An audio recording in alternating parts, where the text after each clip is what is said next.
प्यारे बच्चों, आज हम लोग सीखेंगे उपनिवेशवाद और देहात। अध्ययन की सुविधा के लिए इस पूरे चैप्टर को हमने दो भागों में बांटा है, भाग 1 और भाग 2। भाग 1 में हम लोग सीखेंगे बंगाल के जमींदारों के बारे में और उसके बाद हम देखेंगे जोतदारों का उदय। जोतदारों के उदय से जमींदारों की स्थिति कैसे कमजोर हुई, इसके बारे में भी हम जानकारी प्राप्त करेंगे और फिर पांचवी रिपोर्ट के बारे में जानेंगे। पांचवी रिपोर्ट क्या थी, कैसे बनी, इसका इंपॉर्टेंस क्या था। फिर हम लोग चलेंगे पहाड़ियों के जीवन को देखेंगे, समझेंगे और सांथालों के आने से पहाड़ियों के जीवन पर क्या असर पड़ा, इसके बारे में भी हम जानकारी प्राप्त करेंगे। सबसे पहली बात हम करेंगे इस्तमरारी बंदोबस्त या स्थायी बंदोबस्त के बारे में। सवाल यह है कि बंगाल में इस्तमरारी बंदोबस्त क्यों लागू किया गया। सबसे पहली बात हमें यह समझनी चाहिए कि बंगाल के गवर्नर जनरल चार्ल्स कॉर्नवालिस ने 1793 में बंगाल में इस्तमरारी बंदोबस्त, जिसे हम स्थायी बंदोबस्त भी कहते हैं, को शुरू किया। इसके कई कारण थे। सबसे पहली बात यह थी कि 1770 के दशक तक आते आते बंगाल की ग्रामीण अर्थव्यवस्था संकट के दौर से गुजरने लगी थी, क्योंकि बार बार अकाल पड़ रहे थे और खेती की पैदावार घटती जा रही थी। ईस्ट इंडिया कंपनी के अधिकारियों को ऐसा लगता था कि खेती, व्यापार और राज्य के राजस्व साधन तब विकसित किए जा सकेंगे जब कृषि में निवेश को प्रोत्साहन दिया जाएगा, और ऐसा तभी हो सकेगा जब संपत्ति के अधिकार उन लोगों को प्राप्त हो जाएंगे और राजस्व करों को स्थायी रूप से तय कर दिया जाएगा। यदि सरकार की राजस्व मांग स्थायी रूप से निर्धारित कर दी जाएगी तो कंपनी राजस्व की नियमित प्राप्ति की आशा कर सकेगी और उद्यमकर्ता भी अपनी पूंजी निवेश से एक निश्चित लाभ कमाने की उम्मीद रख सकेंगे, क्योंकि राज्य अपने दावे में वृद्धि करके लाभ की राशि उनसे नहीं छीन सकेगा। साथ ही अधिकारियों को यह भी आशा थी कि इस पूरे प्रक्रिया में छोटे किसानों और धनी भूस्वामियों का एक ऐसा वर्ग उत्पन्न होगा जिसके पास कृषि में सुधार के लिए पूंजी और उद्यम दोनों ही चीजें होंगी। साथ ही उन्होंने यह भी उम्मीद की थी कि ब्रिटिश सरकार से पालन पोषण पाकर और प्रोत्साहन पाकर यह जो वर्ग होगा वह ब्रिटिश ईस्ट इंडिया कंपनी के प्रति वफादार बना रहेगा। अब तक हमने देखा कि इस्तमरारी बंदोबस्त बंगाल में क्यों लागू किया गया, इसके पीछे क्या कारण थे। अब देखिए, कंपनी के अधिकारियों को ऐसा लगता था कि राजस्व मांग निर्धारित किए जाने से जमींदारों के अंदर एक सुरक्षा का भाव उत्पन्न होगा। वे अपने निवेश पर प्रतिफल प्राप्ति की आशा से प्रेरित होकर अपनी संपदा में सुधार करने के लिए प्रोत्साहित भी होंगे। लेकिन इस सब के बावजूद जमींदार कई बार अपने बकाया राशि को राजस्व के रूप में कंपनी को भुगतान करने में कोताही करते थे और जमा नहीं करते थे। तो आइए समझने की कोशिश करते हैं कि इस्तमरारी बंदोबस्त के लागू होने के प्रारंभिक दशकों में जमींदार अपने राजस्व को अदा करने में बार बार कोताही क्यों कर रहे थे। सबसे पहली बात यह थी, प्रारंभिक मांगें बहुत ऊंची थीं, क्योंकि ऐसा महसूस किया गया था कि यदि मांग को आने वाले संपूर्ण समय के लिए निर्धारित किया जा रहा है तो आगे आय में वृद्धि हो जाने पर भी कंपनी उस वृद्धि में अपने हिस्से का दावा नहीं कर सकेगी। दूसरी बात यह थी कि यह जो ऊंची मांग थी राजस्व की, यह 1790 के दशक में लागू की गई थी, जब कृषि की उपज की कीमतें बहुत नीची थीं, जिससे किसानों के लिए जमींदार को उनकी देय राशियां चुकाना बहुत मुश्किल था। और जब जमींदार स्वयं किसानों से राजस्व इकट्ठा नहीं कर सकता था तो वह आगे कंपनी द्वारा निर्धारित अपनी राजस्व राशि कैसे अदा कर सकता था। तीसरा कारण यह था कि राजस्व भुगतान की जो नीति थी वह भी असमान थी। फसल अच्छी हो या खराब हो जाए, इससे अधिकारियों को कोई फर्क नहीं पड़ता था। राजस्व का ठीक समय पर भुगतान बहुत जरूरी था और इसके लिए उन्होंने एक सूर्यास्त कानून बनाया हुआ था। सूर्यास्त कानून के अनुसार यदि निश्चित तारीख को सूर्यास्त से पहले भुगतान नहीं आता था तो जमींदारी को नीलाम किया जा सकता था। अब एक महत्वपूर्ण बात यह थी, इस्तमरारी बंदोबस्त ने प्रारंभ में जमींदार की शक्ति को रैयत से राजस्व इकट्ठा करने और अपनी जमींदारी का प्रबंध करने तक ही सीमित कर दिया था। समझने वाली बात यह है कि कंपनी जमींदारों को महत्व तो देती थी, पर वह उन्हें नियंत्रित और विनियमित करना चाहती थी, उनकी सत्ता को अपने वश में रखना चाहती थी और उनकी स्वायत्तता को सीमित रखना चाहती थी। इसलिए जमींदारों की सेना को भंग कर दिया गया, सीमा शुल्क समाप्त कर दिया गया, जमींदार जो कचहरी लगाते थे उसको भी बंद कर दिया गया और उनकी इस शक्ति को कंपनी द्वारा नियुक्त कलेक्टर की देखरेख में रख दिया गया। इन कारणों से जमींदार जानबूझकर भी राजस्व जमा करने में कोताही करते थे। इतना ही नहीं, जमींदारों ने प्रतिरोध करने के कई रास्ते भी निकाल लिए थे।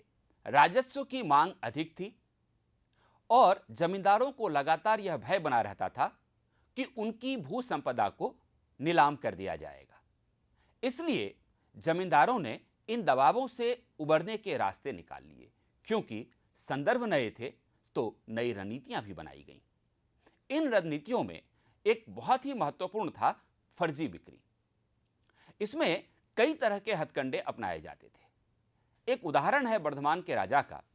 जब वर्धमान के राजा को पता चला कि उनकी जमींदारी नीलाम कर दी जाएगी तो उसका कुछ हिस्सा उन्होंने अपनी माताजी के नाम कर दिया, क्योंकि ब्रिटिश ईस्ट इंडिया कंपनी ने यह निर्णय ले रखा था कि स्त्रियों की संपत्ति को नहीं लिया जाएगा। फिर दूसरे कदम के तौर पर उनके एजेंटों ने नीलामी की प्रक्रिया में भी जोड़ तोड़ किया। कई बार ऐसा होता था कि जब कोई बाहरी व्यक्ति नीलामी में जमीन खरीद लेता था, तब भी ऐसा देखा जाता था कि हर मामले में उसे कब्जा नहीं मिलता था। इसके कई कारण थे। पहली बात तो यह होती थी कि पुराने जमींदार के जो लठियाल होते थे वे नए खरीदार को मारपीट कर भगा देते थे। कभी कभी तो ऐसा भी होता था कि पुराने रैयत बाहरी लोगों को यानी नए खरीदार को जमीन में घुसने नहीं देते थे। इसका कारण यह था कि वे अपने आप को पुराने जमींदार से जुड़ा हुआ महसूस करते थे और उनके प्रति वफादार भी बने रहते थे, क्योंकि ये रैयत यह मानते थे कि पुराना जमींदार ही उनका अन्नदाता है और वह उसकी प्रजा है। अब हम देखते हैं कि किस तरह से जोतदारों का उदय हुआ और जोतदारों के उदय से जमींदारी प्रथा के ऊपर क्या असर पड़ा। देखिए, 18वीं शताब्दी के अंत में धनी किसानों के कुछ समूह गांव में अपनी स्थिति काफी मजबूत करते जा रहे थे और ये जो धनी किसानों का एक समूह था जो अलग अलग गांवों में रहता था, इन्हें ही जोतदार कहा जाता था। 19वीं शताब्दी के प्रारंभिक वर्षों तक आते आते जोतदारों ने जमीन के बड़े बड़े रकबे अर्जित कर लिए थे। स्थानीय व्यापार और साहूकार का कारोबार भी वो करते थे। इस तरह से अपने क्षेत्र में गरीब काश्तकारों पर उनका व्यापक नियंत्रण हुआ करता था। उनकी जमीन का काफी बड़ा भाग बटाईदारों के माध्यम से जोता जाता था, जो खुद अपना हल लाते थे, खेत में मेहनत करते थे और फसल के बाद उपज का आधा हिस्सा जोतदारों को दे देते थे।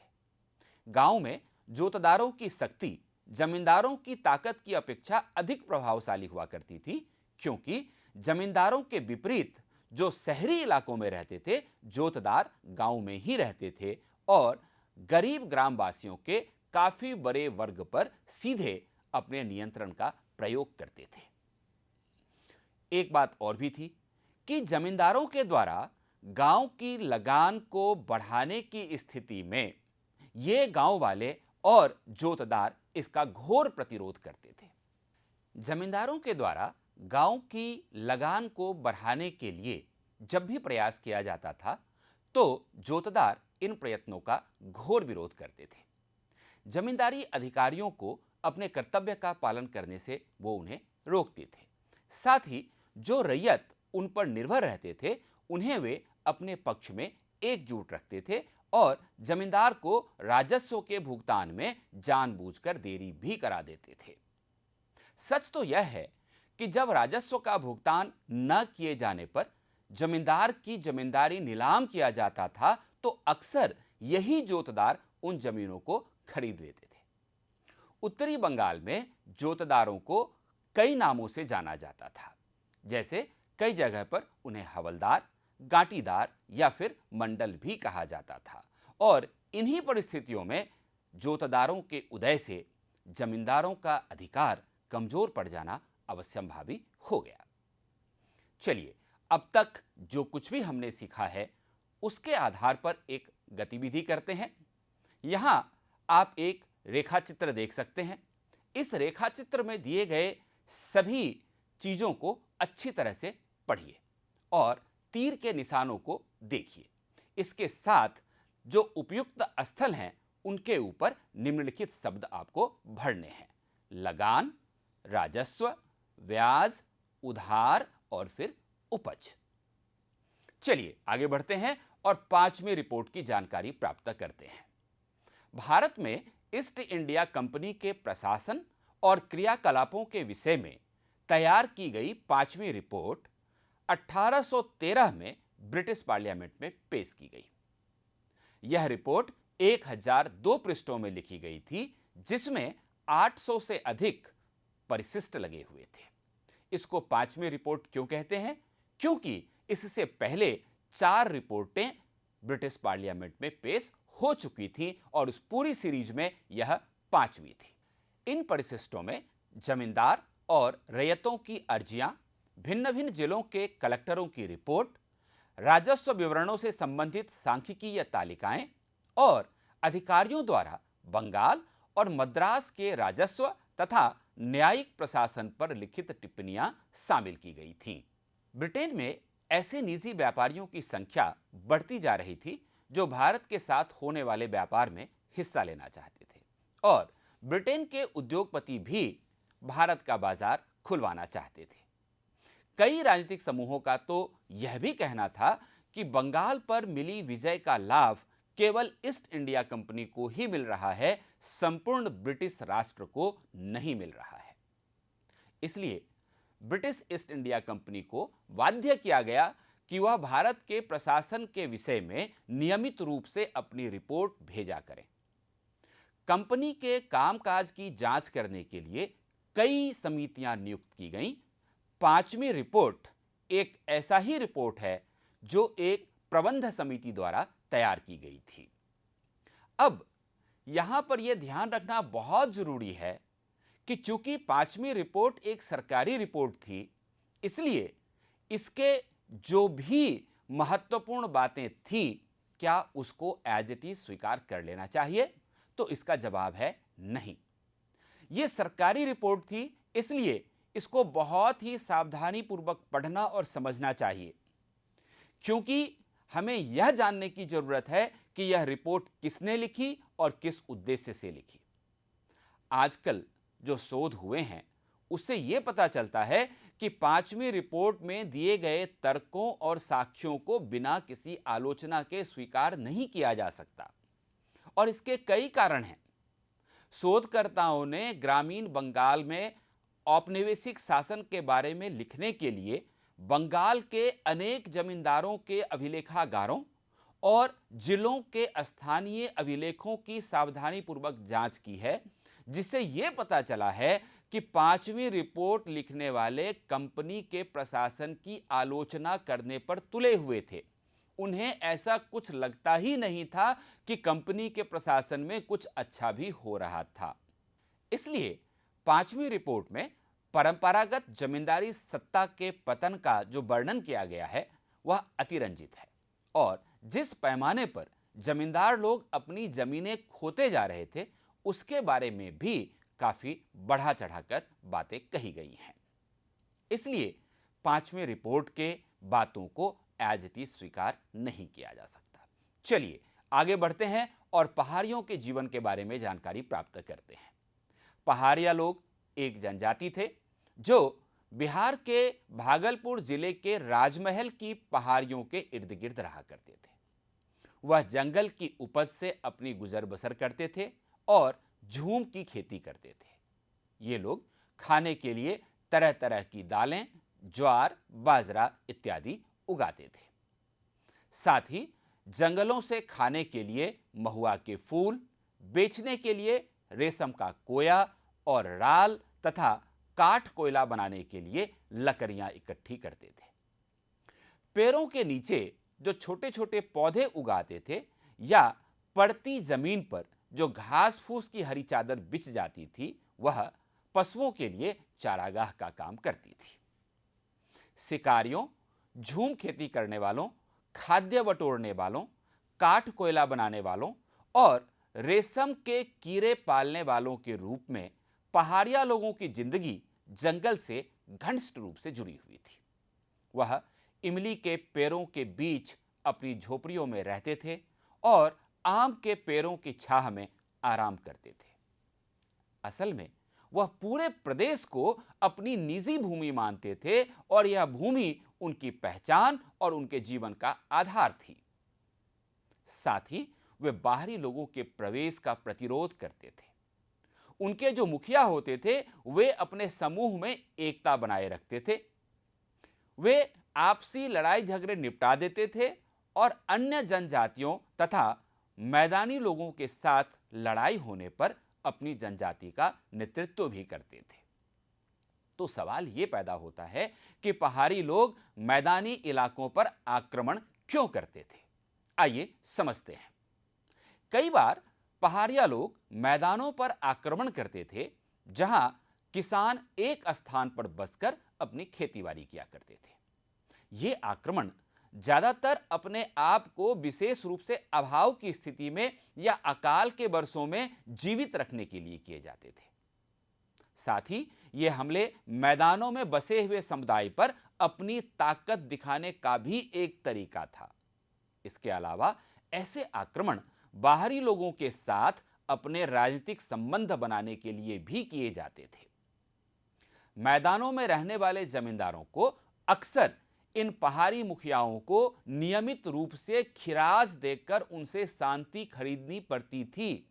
इसी प्रकार व्यापारी लोग भी इन पहाड़ियों द्वारा नियंत्रित रास्तों का इस्तेमाल करने की अनुमति प्राप्त करने के लिए उन्हें पथकर दिया करते थे। जब ऐसा पथकर मुखिया लोगों को मिल जाता था तो वे व्यापारियों की रक्षा करते थे और यह भी आश्वासन देते थे कि कोई भी उनके मालों को लूटेगा नहीं।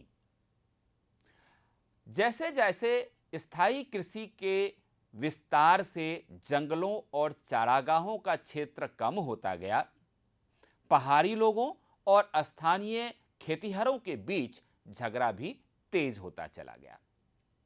औपनिवेशिक अधिकारियों ने उत्तेजित होकर इन पहाड़ियों पर काबू करने की भरसक कोशिशें की। जैसे 1770 के दशक में ब्रिटिश अधिकारियों में इन पहाड़ियों को निर्मूल करने की नीति अपना ली गई और वे इनका संहार भी करने लगे।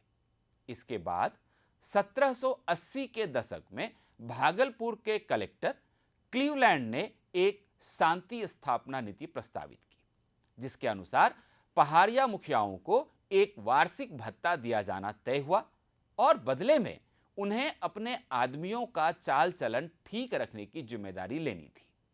उनसे यह भी आशा की जाती थी कि वे अपने बस्तियों में व्यवस्था बनाए रखेंगे और अपने लोगों को अनुशासन में भी रखेंगे। इसके बाद उन इलाकों में सांथालों का आगमन शुरू हुआ।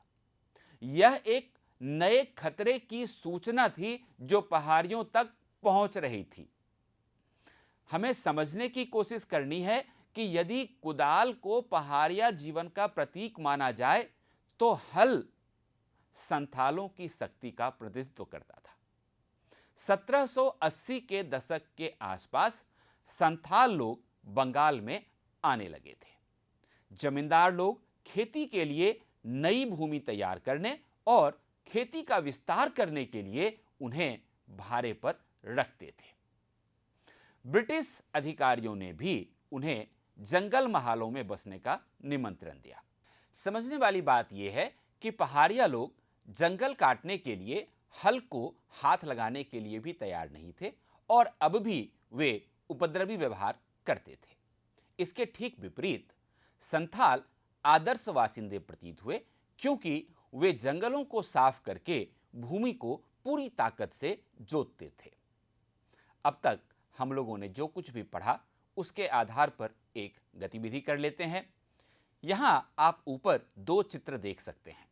इन चित्रों को बड़े ध्यान से देखिए और ये बताइए कि ये चित्र आदिवासी लोगों और प्रकृति के बीच के संबंधों का प्रतिनिधित्व कैसे करते हैं। तो प्यारे बच्चों, आज हमने सीखा बंगाल के जमींदारों की स्थिति के बारे में और जोतदारों के उदय से जमींदारी की स्थिति पर पड़ने वाले प्रभावों के बारे में। हमने 5वीं रिपोर्ट के बारे में जानकारी प्राप्त की और पहाड़ियों के जीवन के बारे में जाना। साथ ही संथालों के आगमन से पहाड़ियों के जीवन पर क्या प्रभाव पड़ना था, इसके बारे में भी हमने जानकारी प्राप्त की। मैं आप लोगों से ये कहना चाहता हूँ कि जो गतिविधि हमने यहाँ दी है उसको आप जरूर करें, इससे आपकी अंडरस्टैंडिंग बढ़ेगी। धन्यवाद।